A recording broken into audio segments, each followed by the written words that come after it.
हाँ भाई, तो बहुत सारे लोगों का डाउट रहता है कि जो न्यूमेरिकली ग्रेटेस्ट टर्म है उसको कैसे डील करें। ये क्वेश्चंस जेईई मेंस में भी आता है और बाकी सारे एग्जाम्स में भी आता है। तो उसको देखेंगे कि हम डील कैसे कर सकते हैं इसको, और काफ़ी भी इजी भी है। देखो यार, न्यूमेरिकली जो ग्रेटेस्ट टर्म आता है ना, इसमें पहली बात तो क्वेश्चन में आपको ये बोल देगा कि a plus b x to the पर n है, तो इसका न्यूमेरिकली ग्रेटेस्ट टर्म निकालना होता है।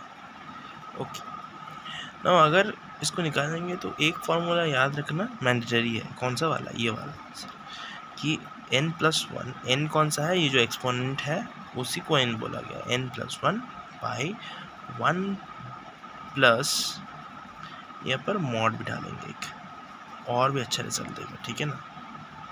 हाँ, यहाँ पर अगर मॉड जा दिया, चलो ठीक है। और ये जो चीज़ है छोटा सा पार्ट, ये पार्ट ही यहाँ पर रिपीट हो रहा है, ये सेम चीज़ यहाँ पर रिपीट हो रहा है, यहाँ पर सिर्फ -1 सब्सट्रैक्ट हो रहा है, ठीक है ना। यहाँ से हमको एक r मिल रहा है सर ऊपर में। ये r को क्या है? ये r का मतलब क्या सिग्निफिकेंस है r का?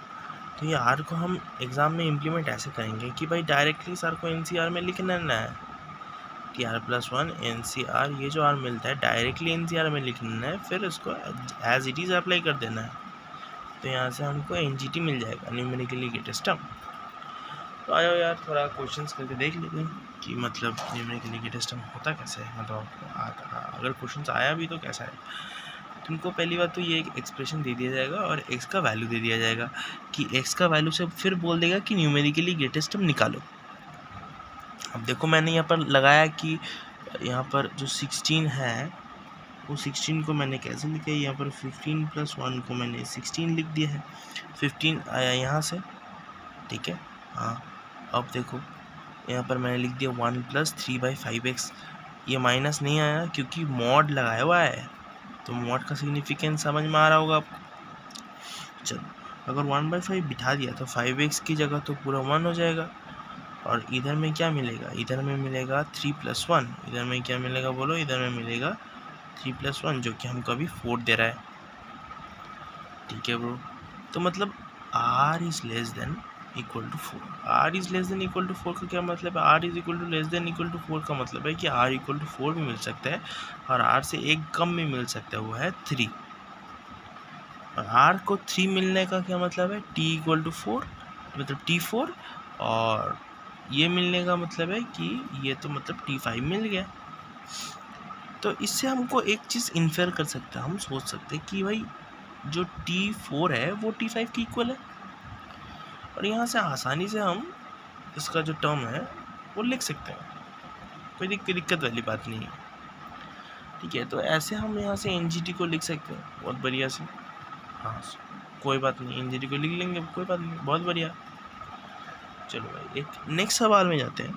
जो नेक्स्ट टाइप ऑफ सवाल है वो है ये कि भाई, जो अगर हमको बोल दिया गया है कि भाई वो जो फोर्थ टर्म है वो ऑलरेडी में ग्रेटेस्ट है, तो उसको, ये जो एक्सप्रेशन दिया हुआ है इसको कैसे लें। अब देखो, जब भी फोर्थ टर्म बोल दिया गया ना, तो डायरेक्टली यहाँ से हम t4 मिल रहा है यहाँ से। अब हम यहाँ पर लिख लेंगे क्या? t3 t4 t5 पूरा पास पास में लिख लेंगे। फिर इसको अगर हम ऐसे करके सोचे कि भाई ऑब्वियसली, मतलब कॉमन सेंस तो ही बोल रहा है कि अगर x अगर ग्रेटर देन 1 हो गया तो मतलब जो t3 आएगा, t4/t3 ऑलवेज ग्रेटर देन 1 आएगा, क्योंकि t4 बड़ा है t3 से। ये तो समझ में आ रहा है बहुत इजीली। तो ये अगर सॉल्व करेंगे तो x इक्वल टू 3 आ रहा होगा, और ये अगर सॉल्व करेंगे तो x इज इक्वल टू 64/2 आ रहा होगा। अगर मैं सॉल्व करके दिखा भी दूँ इसे कि भाई t4/t3 को सॉल्व कैसे करेंगे, तो यहाँ पर देखो,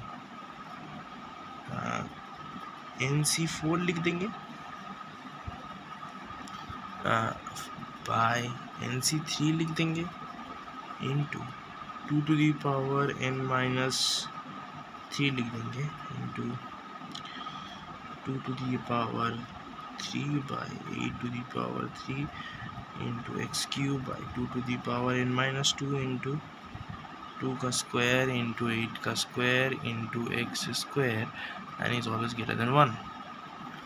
यहाँ से भी अगर आ गया तो ये तो मैंने थोड़ा गलत लिख दिया है, 3 आएगा 2 आएगा और ये कैसे आएगा, ये आएगा। देखो इसको कैसे करते पता है ना, इसका फॉर्मूला क्या है, ये जो नीचे का पार्ट है n-2 लिख देंगे इसको और नीचे का पार्ट 3 आ जाएगा।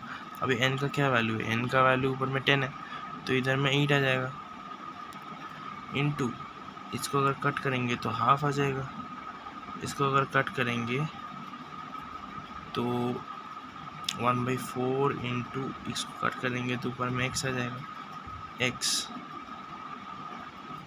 ग्रेटर देन इक्वल टू 1 आ गया। अभी दिख रहा है कि भाई x greater than equal to 3 आ रहा होगा, तो ऐसे करके हमको यहाँ पर x greater than x less than 64 में मिल जाएगा, ठीक है ना। तो ऐसे करके आंसर आ जाएगा। ऑल द बेस्ट, पढ़ाई करते रहे, फिर मिलते हैं दूसरे वीडियो में। Thanks a lot.